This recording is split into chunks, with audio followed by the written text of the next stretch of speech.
और जवानी अवस्था आ गई और युवानी अवस्था में अजामिल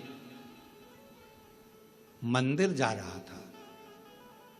जाते जाते सामने एक वेश्या ने नया मकान बनाया था, बहुत सुंदर भवन।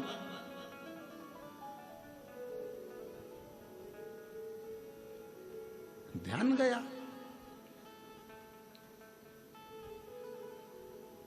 अब दिक्कत इस बात की है, अगर अजामिल स्त्री होता तो बात दूसरी थी कि ध्यान भटक जाए।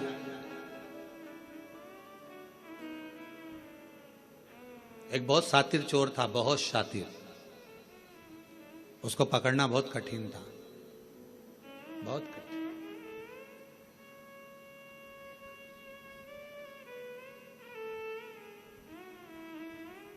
उसको पकड़ना बहुत कठिन था, पर एक पुलिस वाले ने कहा कि मैं चोर को पकड़ सकता हूं। एसपी साहब ने बुलाया, आईजी ने बुलाया, डीआईजी ने बुलाया कि तुम कैसे कह सकते हो कि तुम पकड़, मैं पकड़ लूंगा। अगर चोर यहां से निकलेगा तो मैं पकड़ लूंगा, ठीक है। पर चोर इतना शातिर था कि उसको पकड़ना मुश्किल था।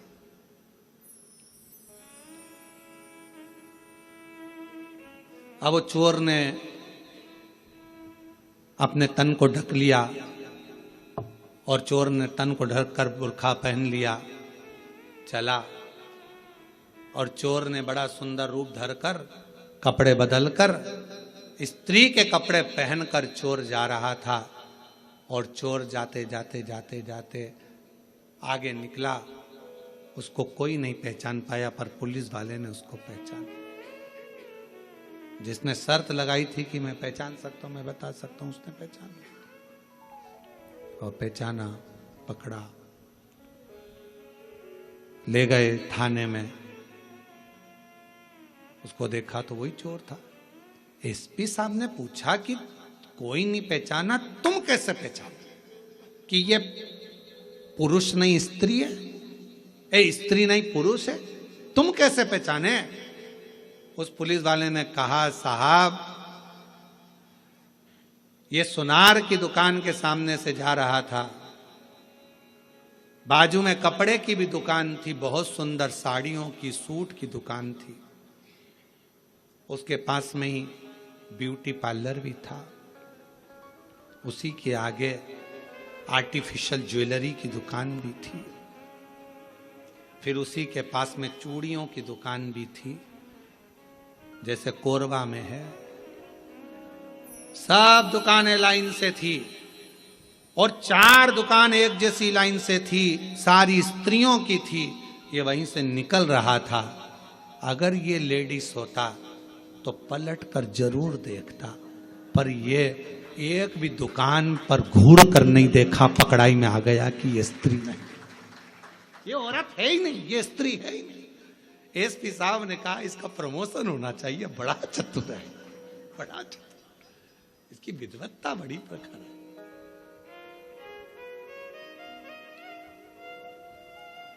अब अजामिल ब्राह्मण है, अच्छे कुल का है, अच्छी जगह का है, भगवत भजन करने वाला, स्मरण करने वाला, मंत्र जाप, नाम जाप करने वाला, भगवान नाम का कीर्तन करने वाला, भगवत स्मरण करने वाला, मंत्र जाप करने वाला। और वो अजामिल निकल कर जा रहा है और अजामिल का ध्यान चले गया एक वेश्या ने जो भवन बनाया उसकी ओर। बड़ा सुंदर भवन था। अब अजामिल की चित्तवृत्ति में मंदिर जाते जाते अजामिल ने विचार करा कि भवन इतना सुंदर अगर वेश्या ने बनाया है तो वो कितनी सुंदर होगी, उसको एक बार तो देखूंगा। अब रोज मंदिर जाता और रोज 5 मिनट खड़ा होके वेश्या को देखने के लिए ताकता रहता, पर वेश्या भी निकल कर बाहर नहीं आती। 4 दिन 5 दिन निकल गए। अब ये मंदिर लेट जाता, 9 बजे जाने वाला 10 बजे हो गया, 10 से 11 बजे हो गया, 11 से 12 बजे हो गया, 12 से 1 बजे हो गया। मकान ताकता रहता। बस जैसे अजामिल की कथा वैसी अपनी कथा। अपन भी 9 बजे जाते थे, 8 बजे, 7 बजे जाने वाले, 6 बजे मंदिर जाते, 7 बजे जाते। कभी कभी मकान को ताकने के चक्कर में झाड़ू लगाना, पोछा लगाना, मेहमान आ रहे, चाकरी आ रही, ये हो गया वो हो गया, 9 बजे जाओ, 9 बजे से 10 बजे। अब मेहमान घर में आ गए, काम इतना सारा पड़ा, 11 बजे मंदिर जाऊंगी, 11 बजे भी टाइम नहीं मिला तो 12 बजे जाऊं, 12। भगवान भी समझ गए अजामिल का मकान और तेरा मकान बराबर हो गया। देखा, निकल कर लिया। और एक दिन अजामिल ने विचार कर लिया कि अब तो कुछ भी हो जाए, इसको देखे बिगर मंदिर नहीं जाऊंगा। भगवान मन में सोचे, इतनी जिद तू मुझे देखने की पकड़ लेता तो वो बेश्या का मकान जैसा 4 बंगला मैं तेरा बना देता, पर तूने मुझसे नैन नहीं मिलाए, दूसरे से मिलाने की चाह रखी है। दूसरे से तू मुझसे नैन नहीं मिलाए। प्यार करो तो ऐसा करो, उससे करो जो मोबाइल का बैलेंस तो डलवा दे।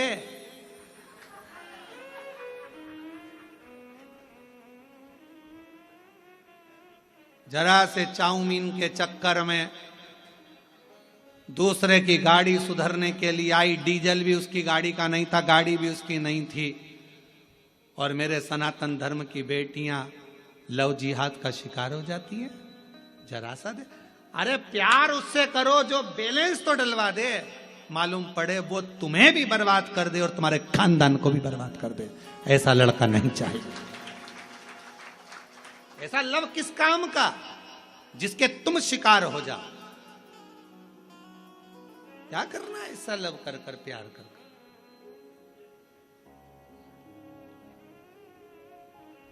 नैन लड़े त्रिपुरारी से मैं उनकी हो गई, नैन लड़े त्रिपुरारी से मैं उनकी हो गई। मेरे मन में नहीं है धीर सखी, मैं काशी जाऊंगी। मेरे मन में नहीं है धीर सखी, मैं काशी जाऊंगी। काशी जाऊंगी मैं, बनारस जाऊंगी। काशी जाऊंगी मैं, बनारस जाऊंगी। मेरे नैनन बरसे नीर सखी, में काशी जाऊंगी। मेरे मन में नहीं है धीर सखी, में काशी जाऊंगी। कितने कितने कोरवा के कई लोगों की आंख में आंसू होंगे, इतने साल के बाद योग लगा कोरवा में कथा का, और वो भी कथा हमको ऑनलाइन श्रवण मिल तो रही है ना कोरवा से, इतनी खुशी मनाओ। आंख में आंसू नहीं, प्रसन्नता होना चाहिए कि ऑनलाइन तो मिल रही है ना, प्रसन्नता। और छोड़ दिया मैंने खाना पीना तेरी याद में, छोड़ दिया मैंने खाना पीना तेरी याद में। मेरे मन में नहीं है धीर सखी, में काशी जाऊंगी। काशी जाऊंगी मैं, बनारस जाऊंगी। ओ काशी जाऊंगी मैं, बनारस जाऊंगी। मेरे मन में उठे है पीड़ सखी, काशी जाऊंगी। मेरे मन में उठे है पीड़ सखी, मैं काशी जाऊंगी। मैं जाऊं भगवान के मंदिर, अब जब ही जाऊंगा जब उस वेश्या को देख लूंगा। मकान इतना सुंदर है तो वेश्या कितनी सुंदर। कभी कभी मन में आना चाहिए, तेरी सृष्टि इतनी सुंदर है तो मेरे शंभु तू कितना सुंदर होगा।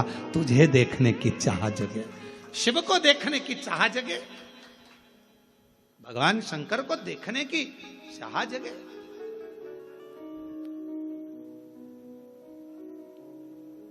कई लोगों के मन में प्रश्न आता है, शर्मा जी, कई लोगों के मन में रहता है, आखिर ये बात क्या है कि इतनी भीड़ कथा में आ जाती है कि ट्रैफिक जाम हो जाता है, रोडें जाम हो जाती हैं।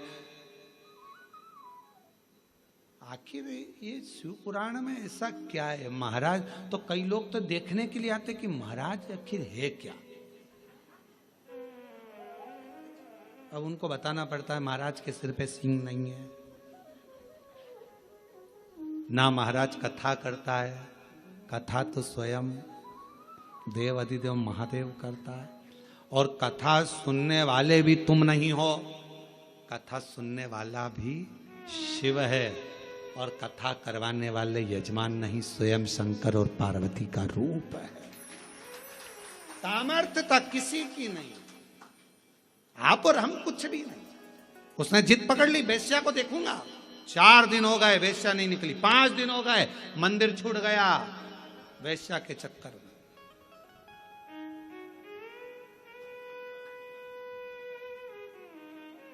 होता है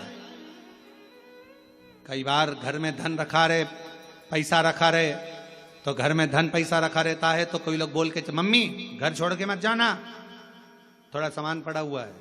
पापा घर छोड़कर, बेचारे पापा रोज मंदिर जाते थे, वो धन के चक्कर में जाऊंगा, वो लोग कह रहे क्यों मंदिर नहीं आ रहा, आऊंगा, थोड़ा बच्चे बाहर गए हैं घूमने फिरने के लिए, गोवा गए हैं। अच्छा तो मंदिर कब, जब वो आ जाएंगे, घर सूना छोड़कर कैसे आऊं थोड़ा सा।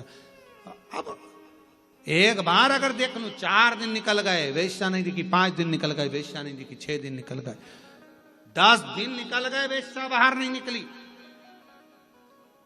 15 दिन निकल गए वेश्या नहीं निकली, मंदिर ही नहीं जाता। 1 महीने के बाद वेश्या अपने कक्ष से छत के ऊपर आई। इस अजामिल ने उस वेश्या को देखा और मन में सोचा कितनी सुंदर है, इसको तो मैं अपनी अर्धांगिनी बनाऊंगा, पत्नी। वेश्या का संग कर लिया। अब मंदिर नहीं जाता, अब तो वेश्या हमेशा फूल लेके मंदिर जाता, तब फूल लेके वेश्या।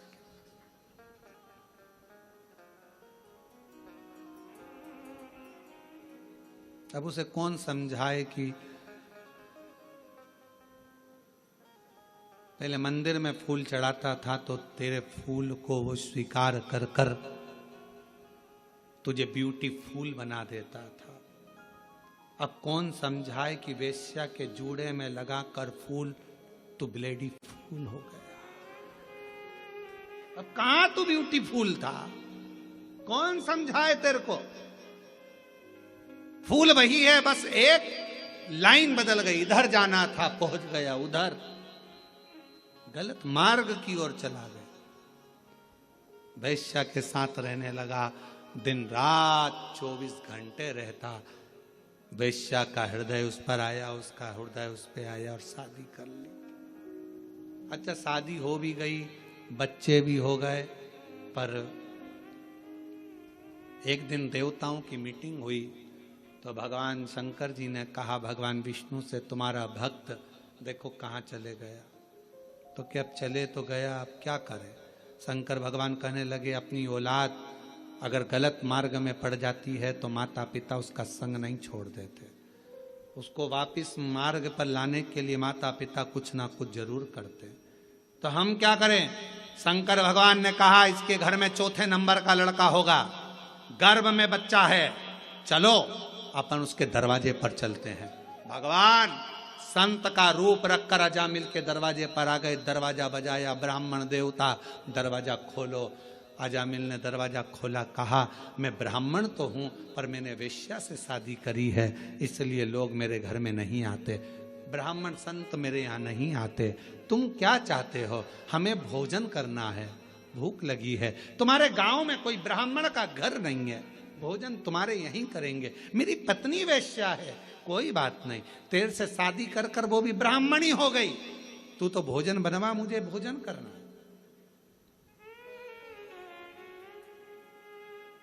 अजामिल कहने लगे भोजन तो करा दूंगा, मना नहीं है, पर दक्षिणा नहीं दूंगा 1 रुपया भी।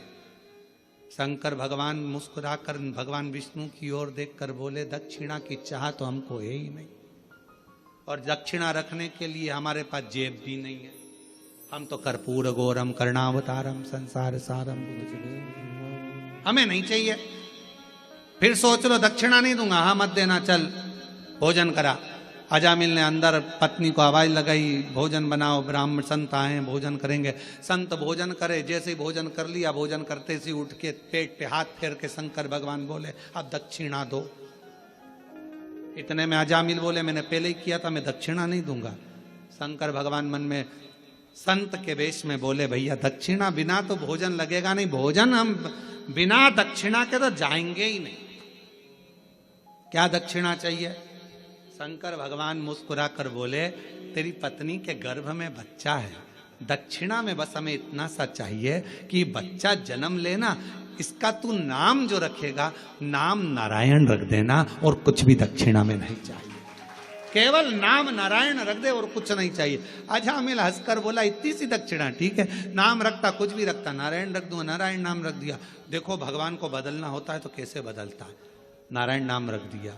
नारायण बड़े हो गए, समय आ गया बड़े, और जब नारायण बड़े हो गए, समय आया, अजामिल बूढ़ा हो गया, यम के दूत दिखने लगे, अंतिम अवस्था आ गई।